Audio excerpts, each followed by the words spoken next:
While everyone was staring at the red candles and arguing on social media about which blockchain banks are really choosing, something massive just happened quietly in the background. And the world missed the signal. A global credit rating agency just handed Ripple something that no amount of tweets or hype cycles can manufacture: an investment grade rating, not a community vote, not a speculative partnership announcement, a formal institutional grade validation from one of the most respected names in global credit markets. And yet, your timeline was flooded with panic selling, geopolitical fear, and noise. Let me pull back the curtain on what that rating actually means, what it triggers next, and why the math behind Ripple's banking network is something that most retail investors are not being told about the way they should be. Stay with me, because what we are about to break down changes the entire conversation. Welcome back to Ledger.Wealth.Network. I am not here to hype you. I am here to analyze, decode, and give you the framework that separates informed positioning from emotional reaction. Today, we are pulling back the curtain on Ripple Prime's institutional rating, the Clarity Act's accelerating timeline, and what the math of XRP's actual supply tells you that price charts never will. Let's get into it. Let's start with the hard truth. Most people watching XRP are focused on the price. They are watching candles. They are reading tweets. And while they do that, the architecture of the next global financial system is being quietly assembled around them. Here is the hidden mechanism most retail investors don't understand. Institutional confidence is not built on price action. It is built on credit ratings, compliance frameworks, and production-level infrastructure. That is why the announcement from Kroll matters more than anything happening on a price chart right now. Kroll, a global credit rating agency with a reputation built on rigorous financial analysis, has assigned Ripple Prime an investment-grade issuer rating of BBB. Let me be clear about what that means. Investment-grade ratings are not given to companies operating in the shadows. They are not given to speculative bets. They are given to entities that demonstrate financial discipline, structural stability, and the capacity to operate at scale within institutional frameworks. Ripple Prime sits at the exact intersection of traditional finance and digital assets, and now it has the paper to prove it belongs there. You see, retail investors ask, when will XRP pump? But financial institutions, the ones who move real capital across real borders, they ask, can we legally integrate this into our risk framework? Is this counterparty rated? Can our compliance team sign off on this? The Kroll BBB rating answers every single one of those questions. It is the compliance green light. It is the risk department's permission slip. It is the document that allows a treasury manager at a tier 1 bank to move from "we are watching Ripple" to "we are onboarding Ripple." And here is the part that should make you stop scrolling. This didn't happen in isolation. David Schwartz and the Ripple engineering team have been building this infrastructure for years. Brad Garlinghouse has been executing a strategy of connecting traditional finance to blockchain, not through noise, but through signed contracts, live production systems, and now a formally rated prime brokerage platform. The foundation isn't being built. It has already been built. We are now watching institutions walk through the door. Now let's talk about the math that the retail crowd ignores, because this is where the real story lives. Think about this logically. Cross-border payments represent approximately $150 trillion in annual volume. The Forex market alone moves $7.5 trillion every single day. And sitting locked inside the legacy correspondent banking system in accounts called Nostro and Vostro is an estimated $27 trillion in idle pre-funded liquidity, capital that banks park around the world just to make international payments possible. That $27 trillion is not earning returns. It is not being deployed. It is sitting still because the current system requires it. That is the inefficiency XRP was engineered to eliminate. Now here's the math. XRP has a fixed supply of 100 billion tokens.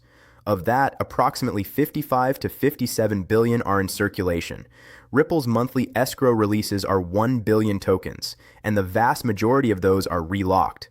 On-chain data from sources like CryptoQuant and Glassnode have flagged that exchange reserves for XRP are trending toward multi-year lows, meaning tokens are moving off exchanges and into custody. They are not coming back for a 10% gain. Here is the requirement, not the prediction. If XRP captures even a fraction, let us say 1%, of the $27 trillion in Nostro Vostro liquidity being replaced, we are talking about $270 billion in demand flowing through a token with a fixed, shrinking circulating supply. The math doesn't lie. If you have a problem with these numbers, you don't have a problem with me. You have a problem with the laws of supply and demand. And then there is the pipeline that most people are sleeping on.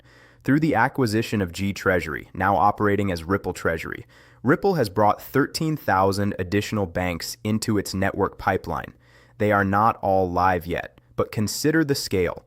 RippleNet already operates with over 300 financial institutions across 6 continents in production, not in pilots, not in testing, in live transaction processing environments. Now add 13,000 more institutions to that pipeline. The network effect of that expansion is exponential. Every new bank that joins does not just add linear value, it multiplies the utility of every existing connection. This is not speculation. This is institutional math, and it is accelerating. While retail investors are panic selling because of oil prices and geopolitical headlines, the institutional signal has never been stronger. Ask yourself this brutal question. Does a credit rating agency like Kroll spend its reputational capital issuing an investment-grade rating to a company it doesn't believe in? Absolutely not. They don't gamble. They analyze and they position. And when they hand Ripple a BBB rating, they are telling every institutional client on their network that this is a counterparty worth engaging. That signal does not travel in isolation. Look at what Evernode just disclosed. Evernode, a sophisticated on-chain protocol, currently holds over 473 million XRP in its treasury, and they are not holding it for speculation. They have publicly outlined plans to deploy that capital into on-ledger protocol markets. That is institutional capital in custody with an active deployment strategy. Look at how Brad Garlinghouse operates in public. When the CEO of Avalanche posted suggesting banks are choosing Avalanche over Ripple, Garlinghouse's response was precise. Glad to know we're living rent-free in your head. That reply received 12,000 likes. The original post barely reached 1,200. The market was paying attention. And the market sided with the company that has production-level banking relationships, not the one running pilots. This isn't retail FOMO. This is calculated positioning by architects who understand that Ripple works with more banks in live production environments than any other blockchain solution on the market today. Avalanche has partnerships and pilot programs. Ripple has contracts and live transactions. That is not tribalism. That is a factual distinction that matters enormously when institutional capital makes allocation decisions. And here is what the smart money is not saying out loud. They are not waiting for XRP's price to confirm the thesis. They are positioning now, in advance of the catalyst, precisely because they understand that once the regulatory clarity arrives, the risk premium vanishes and price gaps happen fast. The window for entry at these levels is not infinite. The catalyst is not someday. The countdown has begun. The Digital Asset Market Clarity Act, what most people call the Clarity Act, is actively moving through the legislative process right now. The Senate Banking Committee is approaching a markup hearing, which is the critical procedural step before a floor vote and eventual passage. Coinbase has publicly stated they expect stablecoin provisions to advance within days, not quarters, not next cycle, days. Why does this matter so specifically for XRP? Evernode outlined 5 legal consequences once the Clarity Act passes. First, institutional capital gains compliance certainty, meaning funds and banks can deploy capital on-chain without regulatory ambiguity. Second, an expanded toolkit for on-chain financial infrastructure. Third, a formally defined token taxonomy that provides legal scaffolding for XRP-based markets. Fourth, U.S. legal clarity that sets a global standard, influencing international frameworks and market confidence. Fifth, institutional holders can actively deploy their XRP holdings into on-ledger protocol markets without legal exposure. When the Clarity Act arrives, the wait-and-see money becomes all-in money. The institutions that have been sitting at the compliance gate, ready, capitalized, and positioned, will move. And they will not be asking retail for permission or telegraphing their entry on social media. The fuse is lit. The question is not whether the Clarity Act passes. The question is whether you understand what happens to a scarce, fixed supply utility token the moment the largest compliance barrier in global finance is removed. We are moving from an era of abundance to an era of scarcity. And most people are not watching the mechanism that drives it. Every month, Ripple releases 1 billion XRP from escrow. The vast majority of that is relocked. On-chain forensic data shows exchange reserves trending toward levels not seen in years. And here is what that means in practical terms. When a token leaves an exchange and moves into institutional cold storage custody, it does not come back for a 10% gain. It is gone from liquid supply, potentially for years. The institutions have spent years trying to shake out weak hands through volatility, through FUD cycles, through geopolitical fear headlines, through social media noise. Every red candle that shakes a retail investor out of their position is absorbed quietly by an accumulator who does not announce their entry on Twitter. Once a token enters a multi-signature institutional vault, it does not return to market on your timeline. And once the Clarity Act passes, once the legal scaffolding is formally in place, the risk premium that currently suppresses institutional allocation evaporates. At that point, you are no longer buying into uncertainty. You are buying into a functioning global financial infrastructure layer. The price at that moment reflects that reality. The door is closing, not dramatically, not with a countdown timer, quietly, efficiently, the way institutions always move, in the shadows, before the signal is obvious to everyone else. I know it is difficult to watch red candles when the macro environment is generating fear. Geopolitical tensions, oil price spikes, risk-off sentiment across global markets, these are real pressures, and they create real emotional reactions in retail participants. But as an analyst, I am trained to distinguish between noise and signal. Here is the signal. Ripple just received an investment-grade credit rating. 13,000 banks are in the pipeline. Exchange reserves are declining.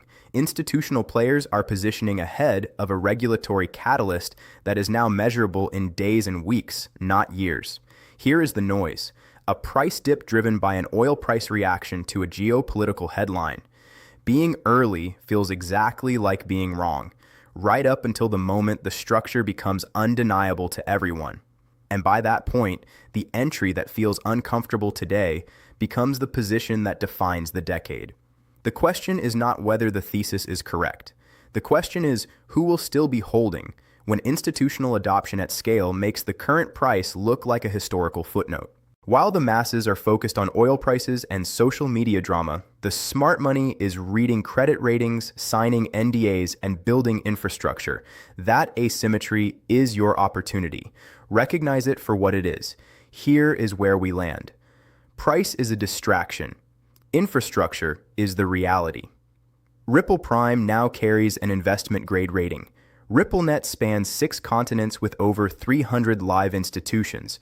13,000 banks are in the pipeline. The Clarity Act is approaching its legislative inflection point, and the on-chain data confirms that supply is moving off exchanges and into custody. The signal is clear, but only for those who are actually looking. If you are one of the informed, the ones who follow structure, not sentiment, drop the word ledger in the comments. I want to see who made it to the end of this breakdown and actually understands what we just covered. Subscribe if you want this level of analysis every time the market generates noise and the signal goes quiet. In a market fueled by emotion and noise, we thrive on data and composure. The math doesn't lie, and the system is almost complete.